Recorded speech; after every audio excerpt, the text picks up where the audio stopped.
Fox News can now confirm, John, that the 4-page memo has been declassified, and notification or certification, if you will, came in a letter from the White House. That means these documents will now be available publicly for every American to read. The memo is the story of a semi-obscure Trump campaign volunteer called Carter Page, who back in 2016 was identified by the Obama administration as a secret agent of the Putin government. 4 times, FBI officials went to a federal surveillance court and argued they had probable cause to believe that Carter Page was working with Russian spies. He was an agent of a foreign government. 3 times, FBI Director Jim Comey personally signed off on this claim. Deputy Director Andrew McCabe and Deputy Attorney General Rod Rosenstein put their names to it as well. So why were all of these officials so certain that Page, who was a Naval Academy graduate who has no criminal record, was betraying his country? Because we now know they were relying on the Trump dossier. That's the still unverified opposition research dump paid for by the RNC and the Hillary campaign and compiled by a British spy called Christopher Steele.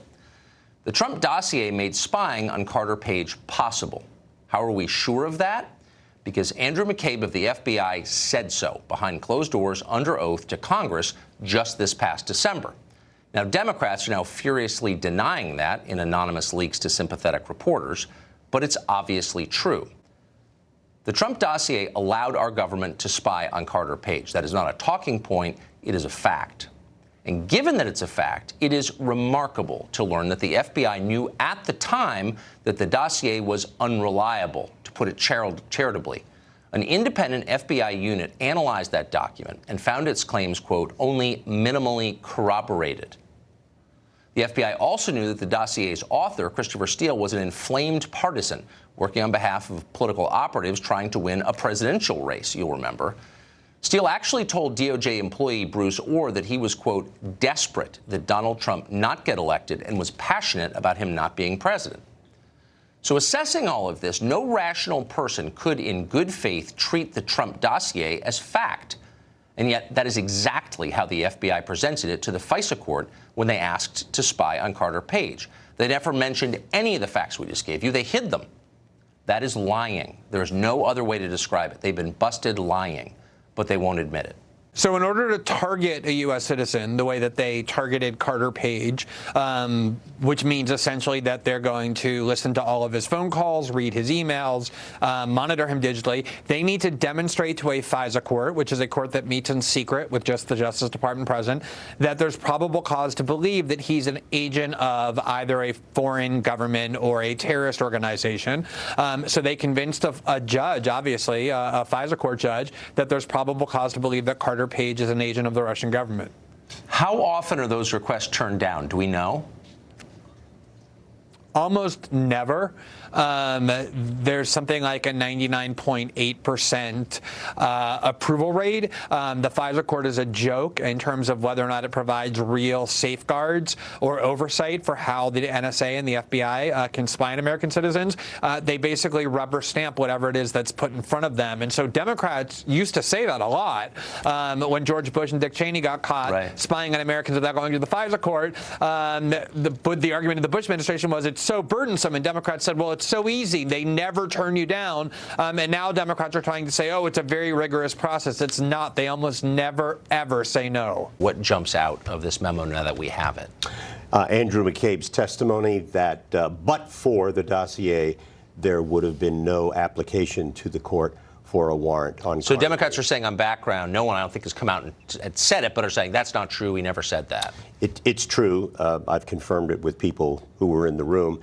But what it does show us is that everything we have suspected and that was on the public record from the FISA court ruling and all of that shows us that, in fact, senior DOJ and FBI officials not only lied to the American people, but they lied to a FISA court repeatedly over a number of months about what they knew to be false information and inadequate information being provided to a very secret court. It's a disgraceful period in the history of the department and the FBI, and James Comey and Loretta Lynch and all the people involved in this have performed disgracefully and unconstitutionally, which is even more important. Nothing about any of these cases and what has been now confirmed in the memo have ever looked normal. And we have to ask ourselves, why were so many safeguards and guidelines and procedures that we always followed, never followed here? So you've got the corruption associated with the FISA surveillance.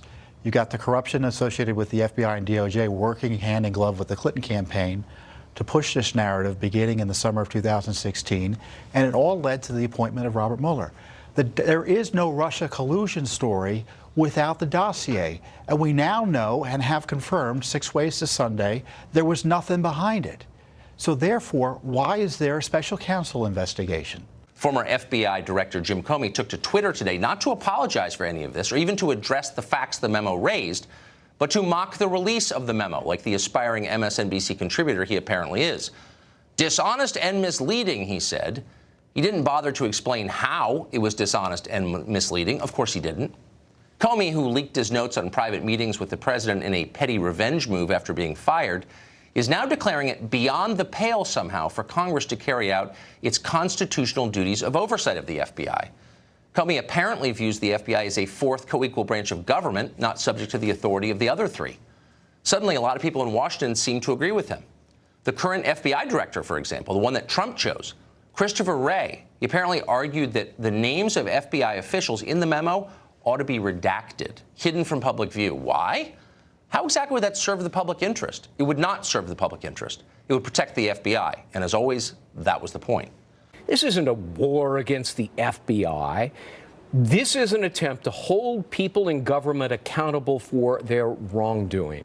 We were lied to just this week because we were told by the FBI and Department of Justice, and evidently the President of the United States was told, the sky would fall if this information was released.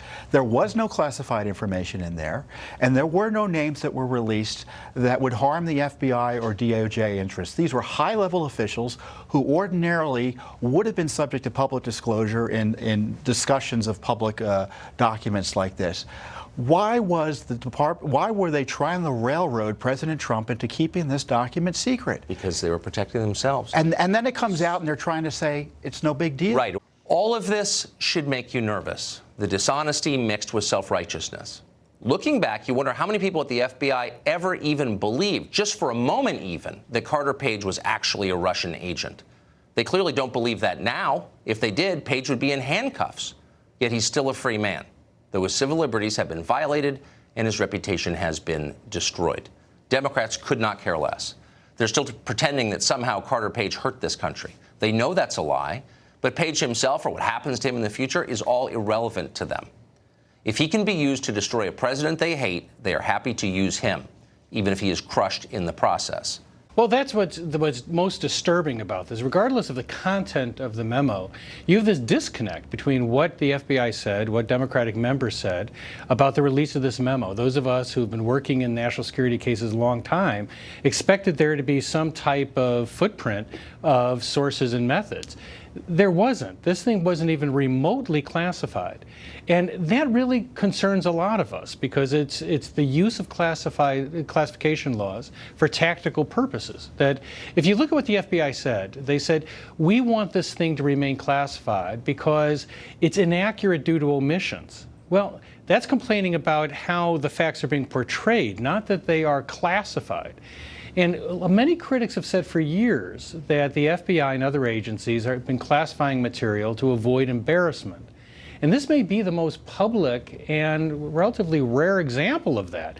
There's nothing remotely in this memo that justifies the rhetoric used by Minority Leader Pelosi, Ranking Member Schiff. They all said that there would be dire consequences. And the FBI director and the FBI said that there would be grave, problems that would arise with the release. FBI Director Chris Wray and Deputy Attorney General Rod Rosenstein met with John Kelly on Monday, warning him the memo could jeopardize classified information. And then you look at the memo and it's sort of an empty grave. So the Freedom of Information Act, as I understand it, says unless government has a compelling reason to keep something secret, it has to release everything unless it can show it shouldn't because it belongs to the public. But it seems in Washington the instinct is the opposite. Everything is classified unless there's political pressure to declassify. I think that's right. I think one thing that we should be able to agree on is take a look at this memo.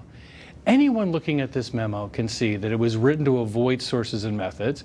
It's basically what we had already heard, with the difference is that there was discussions of testimony and other details, but there's no disclosures of new sources. It was confirming that the dossier was a critical part, if not the determinative part, in securing that FISA order.